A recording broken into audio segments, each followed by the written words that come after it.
কখনো কখনো এমন দিন আসে যখন সকালে ঘুম থেকে উঠে নিজের কাছেই প্রশ্ন করো, আমি কেন বেঁচে আছি? চারপাশে তাকিয়ে দেখো শুধুই ব্যর্থতা, কষ্ট আর একা থাকা। যাদের উপর ভরসা করেছিলে তারা পাশে নেই।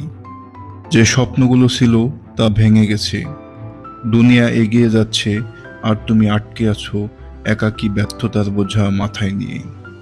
তখন এক ভেতরের কণ্ঠস্বর বলছে, তুমি ব্যর্থ, তুমি পারবে না, তোমার দ্বারা কিছুই হবে না।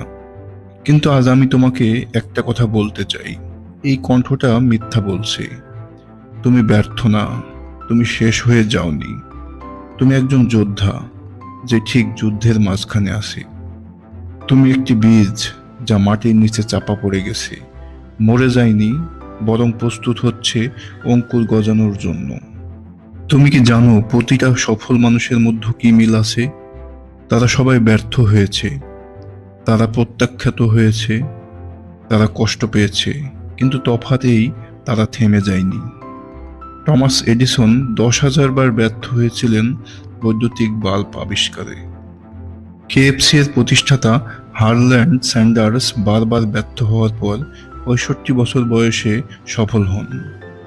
অপরা উইনফ্রে কে টিভি উপস্থাপনা থেকে বরখাস্ত করা হয়েছিল। বলা হয়েছিল তিনি টিভির জন্য উপযুক্ত নন। কিন্তু বাস্তবতা দেখুন, তারা আজ সবাই কিংবদন্তি। তুমি দেখো, সংগ্রাম কোনো দুর্বলতার প্রমাণ নয়, তবে এটা প্রমাণিত যে তুমি এখনো লড়ছো। এবং যখন তুমি লড়াই চালিয়ে যাও, তখন তুমি শুধু সফলতা অর্জন করো না, তখন তুমি নিজেকে গড়ো অদম্য মানসিকতায়।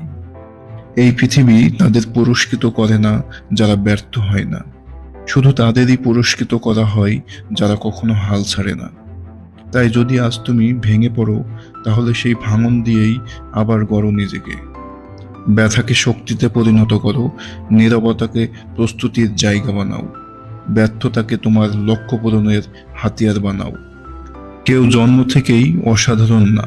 অসাধারণ ব্যাপারটা শুরু হয় যখন তুমি আবার উঠে দাঁড়াও, আরেকবার চেষ্টা করো, আরেকবার জোরে ধাক্কা দাও।